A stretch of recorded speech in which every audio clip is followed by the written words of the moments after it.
have to have that knowledge because unlike a city policeman with backup a minute away in the city streets, or some movement is very easy and very fast, we get behind lock gates far into the backcountry where backup's 3 to 5 hours away.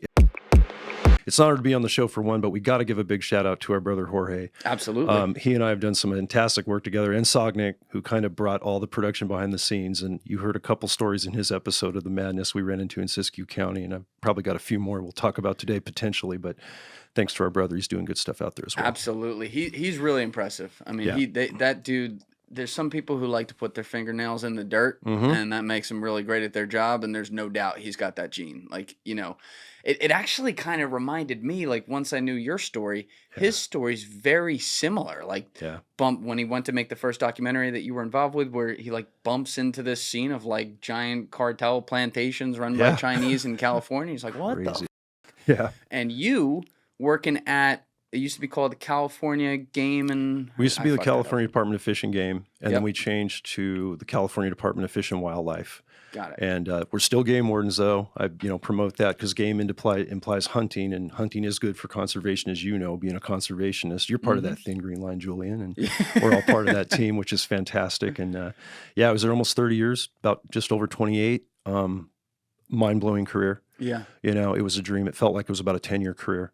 Growing up, hunting, fishing, learning to, just be in the outdoors and savor everything the blessings are out there to offer. Where did you grow up? I grew up right in the Silicon Valley Bay Area, like right inland from Santa Cruz in the San Jose Bay Area, but down in the southern county of Santa Clara County, where you have cattle ranches, big parks, open spaces. And people don't realize the Silicon Valley has a lot of wildlife resources around it and just some beautiful open spaces, both private and public. And I'm still down there, 30-40% of the time now in Montana full time. You're a Montana guy. Yeah. I hear amazing things about Montana. It's, man, Montana is one of the last of the best left wilderness states in the lower 48 for sure. And a short story, my grandfather was career Navy.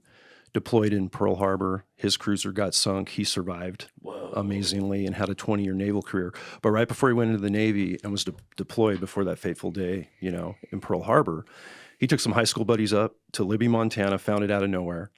They took a road trip, and it was like the Narnia of animals. They had bear and they had white-tailed deer. They harvested a bunch of stuff. And he said, hey, if I make it out of my naval career, all my kids, we're going to settle a place up here, buy some property. And there's 9 kids in my dad's family, right? And everyone's going to get an acre they can keep or not, or live on or whatever. And I'm one of the next generation that have settled there. Dad's now gone. He actually passed, ironically, in 2013, which was the year I got to start the pilot program and form up the marijuana enforcement team, the Spec Ops unit, a career dream that was 13, 14 years in the making. So we're having the death of my mentor and my hero, my dad, fighting cancer right as we're about to go operational and start this unit. And of course, he was a huge supporter of that and super proud. But yeah, if it wasn't for that conservation mindset and ethos handed down through the generations, I wouldn't be here. So you grew up, though, like you were saying, like out in the wilderness in a lot of ways. Yeah. In tune with nature. Were you thinking about being like a military guy, or did you always kind of want to go towards domestic and working in that space? It was a serendipitous thing the way it worked out to be a game warden, because ironically, all the times I spent out there, and I got my hunter education license at 9 years old with my dad's help. Wow. I'm hunting ducks for the first time, waterfowl on these cold mornings over in the Los Banos Central Valley area, shooting my first ducks, bringing them home to eat. You're shooting ducks? Yep. I love ducks. Ducks are fantastic, and I love them, though. Yeah, I do too. You like shooting them? To harvest for food? Absolutely. As long as you know what I'm going to say, because see what everyone maybe doesn't know, you are a conservationist, man. I just learned this before starting the show, so another big kudo. But yeah, we've been hunting and fishing our whole lives. Ironically, though, of all that time in the outdoors with my dad or alone hunting, I never ran into a game warden. I didn't even know game wardens existed. Yeah, that's still a fascinating thing to me. What do they do? Unfamiliar. Yeah. So I never ran into one. So I was never checked by this amazing career officer, that does like what I think is the dream, law enforcement job. And then I'm going to college with an engineering scholarship, looking into the ROTC to go into Special Forces Army, because we had that at San Jose State. San Jose State's a real good engineering and ironically a good criminal justice school. I'm in it for engineering. In the first year, I'm doing all the schooling and, looking at the military option to do the GI Bill and do SF as an officer. And I meet a game warden on a winter hike in between semesters with my longtime Baja racing buddy and motorcycle guy. And, we're in the backcountry in the middle of a stormy December week. No one's in this park. And a game warden checks us out of the blue after a long storm one night. And what do you mean he checks you? He's patrols in. We got a camp. We've been hiking all the night before, pouring rain. We're soaking wet. We got a pack horse carrying our stuff. And here we are 13 miles into the backcountry, and we hear this truck, four-wheel drive coming down this mountain above us. I'm like, ooh, who's that? Figured it was a park ranger because it's a state park we're in. Look up, and it's a green truck. And the parks guys have green trucks. And I'm thinking, oh, he's going to check us. And I realized, oh, man, we had a fire last night. I don't think fires are allowed in the park, but we had to have one. We were hypothermic and dumb college kids to dry our out. The horse is fine, but all of our stuff is soaking freaking wet. Don't mind the beer pong table. Yep, we don't have that. And just that's smoke from another thing. It's on fire. And he goes, no, I'm not a park ranger, guys. I'm a game warden. I'm like, what's that? And so I bent his ear for like 2 long hours. And he thought we were poaching black-tailed deer, which are a mule deer in California. And that's when the prime rut's going on. And these are monster bucks, trophy bucks back in that area. And there's a lot of poaching going on, which I wasn't aware of at the time. And so he's looking at anybody in the park when people wouldn't normally be backpacking in storms around Christmas. And he's looking for guys poaching wildlife. Realizes we're dumb college kids just backpacking, and he wants to get out of there. I'm like, wait a minute. And that was it. After that conversation, he left, and my buddy Jeff looked at me and he goes, dude, your eyes are as big as silver dollars. You're like wired. What's up? And I go, I'm doing the wrong job. That's what I want to do. That's what I want to do. And Julian, for it to be so far in the backcountry where we never saw another soul in 105,000 square acres, we saw one game warden. We got out of there. I go, divine. I'm done. It was divine. Yeah. It was absolutely intervention. And when you 2 good paths and a path you weren't even aware of, and boom, now I've got this. So I race back to college on the winter break, go to this criminal justice advisor, a maniac professor named Mike Rustigan. They called him Professor Murder. He was like a serial murder expert and just amazing. I thought you were going to say he was murder. No. Professor of, thankfully. Otherwise, I was looking at the wrong guy. It's like, damn. But man, he goes, hey, John, you can change your major right now. We place FBI, ATF. We got a nationally known criminal justice school. And I was off to the races and didn't miss a lick. And then for about 4 years later, I was in the academy, the Police Fish and Game Academy up in Napa College. Oh, that's a separate academy. Yep. Okay. We have our own academy. It's a full police academy, and then 7 more weeks of stuff on top of it.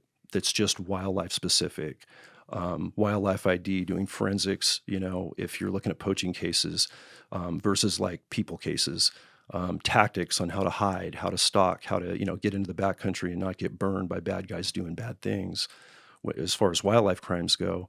And you get to learn all that in addition to all the police stuff that we would learn in California under standards. Yeah, it also seems like way harder because in addition to the police stuff you just mentioned right there, you guys basically have to be nature experts and environmental experts, and in some way, like this is a science. You got to know, like, oh, that type of deer is always going to be in this type of area, and here's why, and here's how to track that. Like, this is the kind of stuff that in the old world would be passed down across generations that people spent their whole lives growing up among. But you're just being, not that you didn't spend time in the wilderness, but you're kind of being like thrown into it. Like, okay, go get him, tiger. Exactly. That's the best way to say it. And you have to have that knowledge because unlike a city policeman with backup a minute away in the city streets, or some movement is very easy and very fast. We get behind lock gates far into the backcountry where backup's 3 to 5 hours away, if they can even find you. And we work alone 9 times out of 10, and maybe we have a canine with us. Hopefully we have a partner, but we're so spread out and responsible for such large geographical regions as game wardens. You have to be able to work alone. You have to be able to self-start, self-motivate. You don't go to a substation. You have one vehicle assigned to you for its life. It stays at home with you. You have a state phone. You work out of your office home. So you're basically responsive. You can get out and get in the field if somebody calls you with a problem, like a rancher that has a mountain lion that just killed a bunch of his sheep, and now this lion is maybe in a city area and injured, and now it's a public safety problem, and you got this big cat, and you got to deal with it and be able to respond quickly. So it's a really unique, individual, self-motivated job, but it's in the outdoors 90%, man. And the saying in my family's always been, the woods are my church. And there's a lot of, just spiritual strengthening and breathing fresh air and getting out of the riffraff and, everything from people being depressed or, lacking direction some places. You get them in the outdoors, some of these kids we work with, and it is inspiring, Julian. Oh, Let me yeah. tell you. Oh, yeah. Really inspiring to see what effect that has and the strength that it creates within.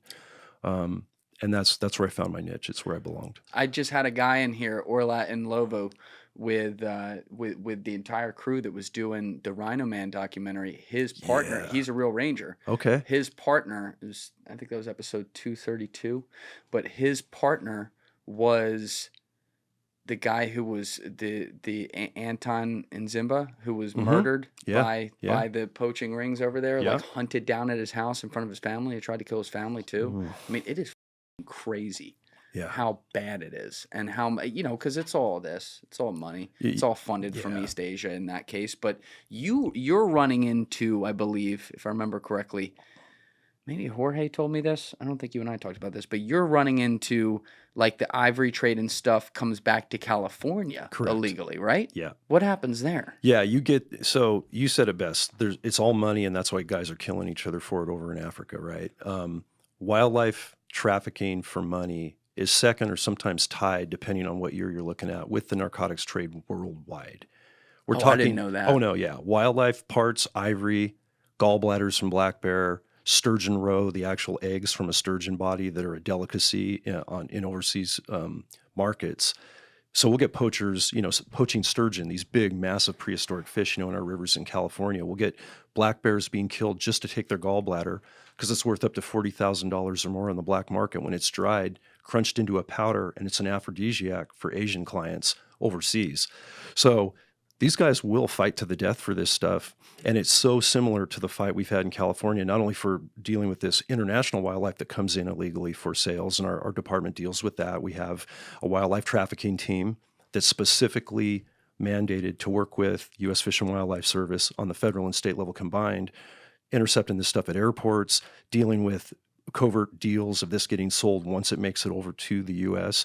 And what people will pay for wildlife parts, whether they're illegally mounted animals or, like I said, the ivory, the gallbladders, it's freaking mind-blowing. Guys, it's that time of year again. You're making those New Year's resolutions. Now, obviously, a lot of these things we usually give up on by February, if not earlier. It's just the nature of what it is as human beings, and I know I've struggled with that in the past myself. But today we're going to talk about a product that will do things for you automatically so that you don't have to think about it, and you can't maybe give in to those urges to give up the good new habits. And that's why today's episode is sponsored by our friends over at Acorns. You've heard me talk about these guys before. Acorns is a unique investment platform that allows you to invest either your spare change or whatever predetermined amount you want every single day. You set it and it's going to do it for you automatically. I've told the story before, but I started using Acorns back in March 2020 at the very beginning of the pandemic. And over time, my money was given the opportunity to grow, and I was able to invest into some things, including some of the very equipment in the studio here today, which is pretty cool when you think about it. Acorns makes it easy to start automatically saving and investing so that your money has a chance to grow for you, your kids, and your retirement. Acorns will recommend a diversified portfolio that fits you and your money goals. And like I was just saying with my own story a few seconds ago, you don't have to be rich either. You can start with $5 or even just your spare change. Also, it's so easy to set up an account. I did it inside of 5 minutes, and you can too. So head on over to acorns.com/Julian. That link is in the description below, or download the Acorns app to start saving and investing for your future today. This is a paid client endorsement. Compensation provides incentive to positively promote Acorns. Tier 1 compensation provided. Investing involves risk. Acorns Advisors LLC, an SEC registered investment advisor. View important disclosures at acorns.com/Julian. And there's a lot of resources that go into it, and